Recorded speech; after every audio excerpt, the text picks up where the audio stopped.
आकाशवाणी कटक प्रचार करुछु कवि विश्वनाथ खुंटिया कृत विचित्र रामायणर 16तम भाग संगीत प्रफुल्ल चंद्र बेहेरा प्रयोजना डॉ शांतनु कुमार रथ।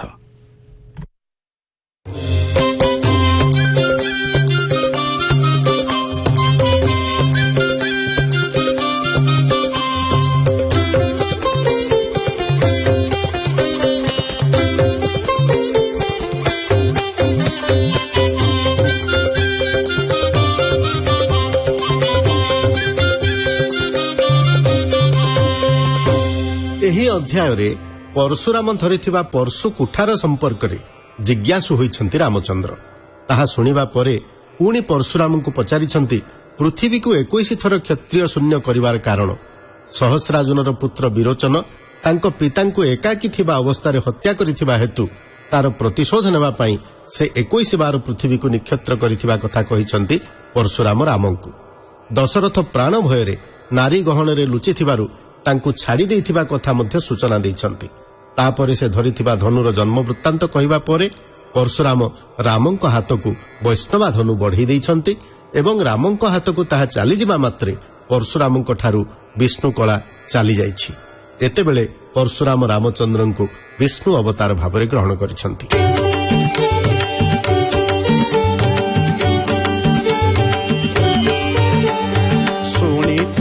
ଚାପ ଧର ଯେ ବୈଷ୍ଣବ ଧନୁ ଆବର ପଶୁ କୁଠାର କେଉଁଠାରୁ ପାଇଲ ତାହା ବେଗେ ବ୍ୟକ୍ତ କର ହେ ବୋଲେ ଯମଦଗ୍ନି ସୁତ ଯେ ଶୁଣ ସେ ସର୍ବବୃତ୍ତାନ୍ତ ଏକ ଦିନେ ସୈନ୍ୟ ସହ ସହସ୍ରାର୍ଜୁନ ପାରିଧିକି ଉପଗତ ଯେ ବନେ ଦିବା ଅବସାନ ଯେ ଅନ୍ତେ ସହସ୍ର ଅର୍ଜୁନ ଆମ୍ଭ ପିତାଙ୍କ ଆଶ୍ରମରେ ମିଳିଲେ ଘେନିଣ ସାମନ୍ତ ସୈନ୍ୟ ଯେ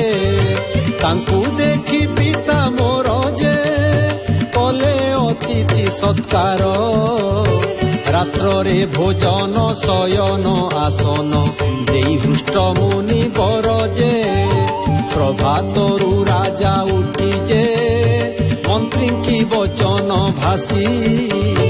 କେଉଁଠାରୁ ଏତେ ଦ୍ରବ୍ୟ ଆୟୋଜନ କରି ପକାଇଲେ ଋଷି ଯେ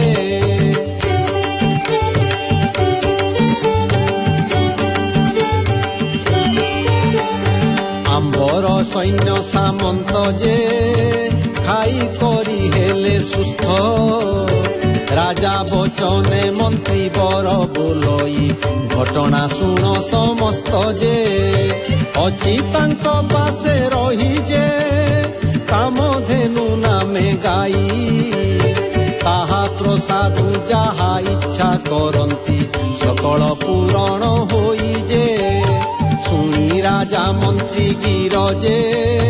ଋଷିଙ୍କ ପାଶେ ସତ୍ୱର ପ୍ରବେଶୀ ବୋଲନ୍ତି କାମଧେନୁ ଗୋଟି ଦିଅ ମୋତେ ଋଷି ବର ଯେ ଶୁଣି ନାସ୍ତି କଲେ ପିତା ଯେ ସହସ୍ରାର୍ଜୁନ ବଳବନ୍ତା ବଳତ୍କାରେ କାମଧେନୁ ଘେନି ଗଲେ ପିତା କରି ମହାଚିନ୍ତା ଯେ ବସିଛନ୍ତି ଆଶ୍ରମରେ ଯେ ଆମ୍ଭେ ଏହି ସମୟରେ ତୀର୍ଥ ପର୍ଯ୍ୟଟନ ସାରିଣ ଦର୍ଶନ ଆସେ ପିତାଙ୍କ ଛାମୁରେ ଯେ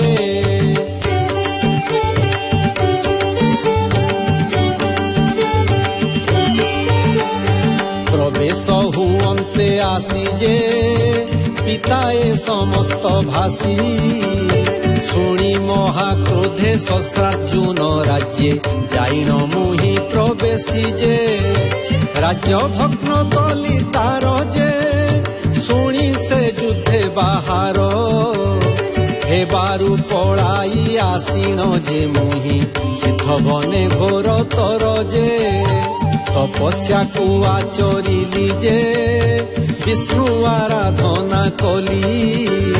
କେତେ ଦିନ ପରେ ତପ ପୂର୍ଣ୍ଣ ହୁଅନ୍ତେ ବିଷ୍ଣୁ ଠାରୁ ବର ନେଲି ଯେ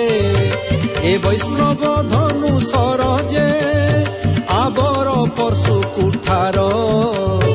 ଦେଇ ଭଗବାନ ଯେ ଦୁଷ୍ଟ ନାଶ କର ଯେ ପାଇଣ ଏସନ ବର ଯେ ମାହେଶ୍ୱରୀ କଟକର ପ୍ରବେଶିଣ ଶସ୍ତ୍ରାର୍ଜୁନ ସଙ୍ଗେ ଯୁଦ୍ଧ କଲି ମୁହିଁ ପର କର ଯେ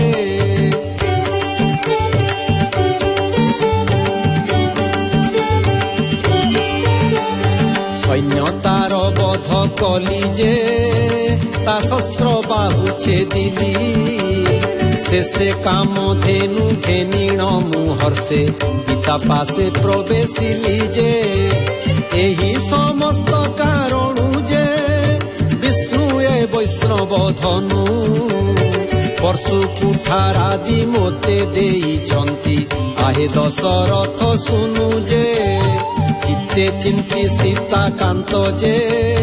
ପଦ୍ମନାଭ କହେ ଗୀତ ଉଦ୍ଧାରିଣ ଧର ପ୍ରଭୁ ଆଦି ମୂଳ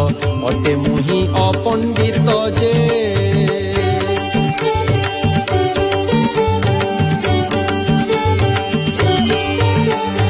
ଶୁଣି ଏସନ ଉତ୍ତର ଯେ ବୋଲନ୍ତି କୋଦଣ୍ଡ ଧର କାହିଁ ପାଇଁ ତୁମ୍ଭେ ନିକ୍ଷେତ୍ର କରିଛ ପୃଥ୍ୱୀ ଏକ ବିଂଶ ବାର ଯେ ପରଶୁରାମ ଭଣି ଗିର ଯେ ଶୁଣ ସେହି ସମାଚାର ସହସ୍ରାର୍ଜୁନର ଏକ ପୁତ୍ର ଥିଲା ନାମ ବିରୋଚନ ବୀର ଯେ ଯୁଦ୍ଧ ବେଳେ ବନେ ଯାଇ ଯେ ଲୁଚିଲା ସେ ଭୟ ପାଇ ପିତା ମୃତ୍ୟୁ ପରେ ଆସିଣ ଦେଖଇ ରାଜ୍ୟ ଛାର ଖାର ହୋଇ ଯେ ମନେ ମହାକ୍ରୋଧ ଧରି ଯେ କିଛି ଦିନ ଗତ କରି ମୋ ପିତା ଆଶ୍ରମ ନିକଟେ ମିଳିଲା ପ୍ରତିଶୋଧ ନେବ ବୋଲି ଯେ ଦେଖିଲା କ ଆମ୍ଭେ ମାନେ ଯେ ନାହୁଁ ପିତା ସନ୍ନିଧାନେ ଏକାକୀ ଦେଖିଣ ତାହାଙ୍କୁ ବଧିଣ ରକ୍ତ ନେଲା ହର୍ଷ ମନେ ଯେ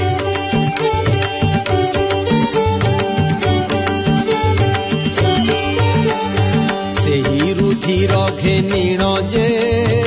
କଲା ପିତୃତରପଣ ଏମନ୍ତ ଅବସ୍ଥା ଦେଖି ଆମ୍ଭ ମାତା ବିକଳେ କଲେ ରୋଦନ ଯେ ଆମ୍ଭେ ଥିଲୁ ସିଦ୍ଧ ବନ ଯେ ତପସ୍ୟାରେ ହୋଇ ମଗ୍ନ ଯୋଗ ବଳେ ତାହା ଜାଣିବାରୁ କଲୁ ମାତା ନିକଟେ ଗମନ ଯେ ଶୁଣି ପିତା ବୋଧ ବାଣୀ ଯେ ଏ ପ୍ରତିଜ୍ଞା କଲୁ ପୁଣି ଆଜିଠାରୁ ପୃଥ୍ୱୀ ନିକ୍ଷତ୍ର କରିବି ବଂଶକେ ନ ଦେବ ପାଣି ଯେ ଏତେ କହି କୋପ ହୋଇ ଯେ ମିଳିଲି ତାରା ଯେ ଯାଇ ବିରୋଚନ ସଙ୍ଗେ ଭେଟ ହେଲା ଯହୁଁ ପ୍ରାଣେ ବଧ କଲି ତହିଁ ହେ ରକ୍ଷିଣ ତାର ରୁଧିର ଯେ ଯେତେ ଥିଲେ କ୍ଷତ୍ରୀ ବର ସମସ୍ତଙ୍କ ଶିର ଛେଦନ କରନ୍ତେ ବହିଲାର କତ ଧାର ଯେ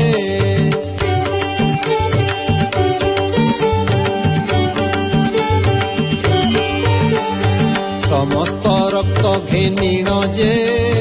କଲି ପିତୃତରପଣ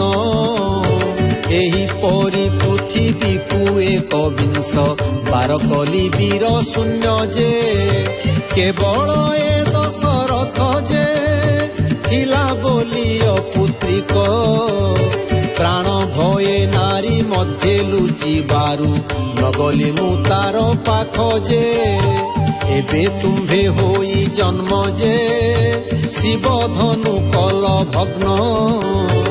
ଏ ବୈଷ୍ଣବ ଧନୁ ଧରିବାକୁ ହେବ କହେ ପଦ୍ମନାଭ ଦିନ ଯେ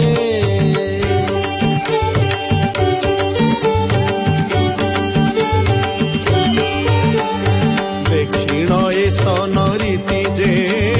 ପୁଣି ଦାଶରଥୀ ପୁଛି କେଉଁଠାରୁ ଏହି ଧନୁ ଜାତ ହେଲା କହ ଯମଦଗ୍ନି ବସି ହେ ଶୁଣି ବୋଲେ ପରଶୁଧର ଯେ ପ୍ରସିଦ୍ଧ ସତ୍ୟ ଯୁଗର श्वेत राजा एक यज्ञ करिथिले गला किछि दिनांतर जे से यज्ञ कुंडरू जान जे बाउंस वृक्षेक जन्म सप्त पव होई बढ़ंते से वृक्ष देखी तो सदेव गण जे तहु से वृक्ष कुआणी जे प्रथम पव कुहाणी अजगब नामे धनु तियारिले इंद्र बहिले ताकुणी जे कले द्वितीय पवेण जे पिनाक धनु उत्पन्न महादेव करे नेई समर्पिले नासिबाकु दुष्ट गण जे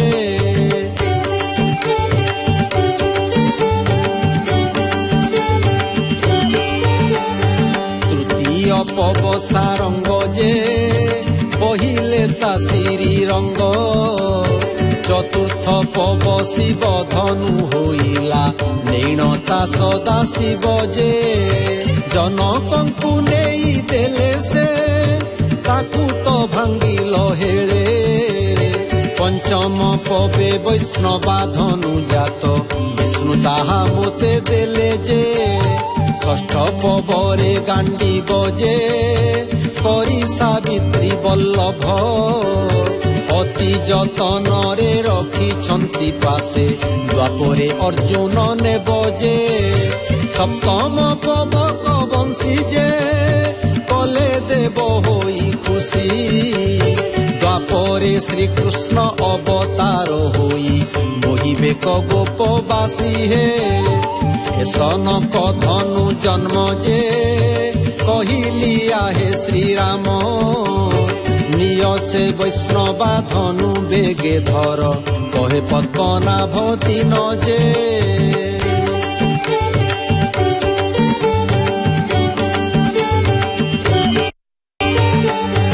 एते कही परशुधर जे धनु देले राम कर धनु बढ़ाई दियंते परशुधर विष्णु कला गला तार जे राम धरी धनु सरजे कोपे होई जर जर ताहाकु एसर करिबी प्रहार बेगे कह परशुधर जे परशुराम बोले बाणी हे क्षमा कर रघुमणि मुहि बुद्धिहीन गर्वे न चिन्हिण कटुवाक्य अछि भणी हे जेते अछि पाप मान हे पुरातन जे नूतन कृपा दृष्टि करी हे को दंडधारी छेदी पकाओ बहन जे शुणी श्रीराम हर सजे बाण बिंधन्ते आकाश सर्व पाप मान होइला छेदन भावे जमदग्नि शिष्य जे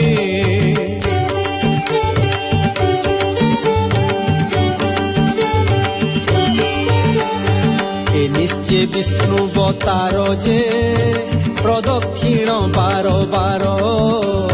पद्मनाभ कही चली गले सेही ध्याई श्रीराम पयर जे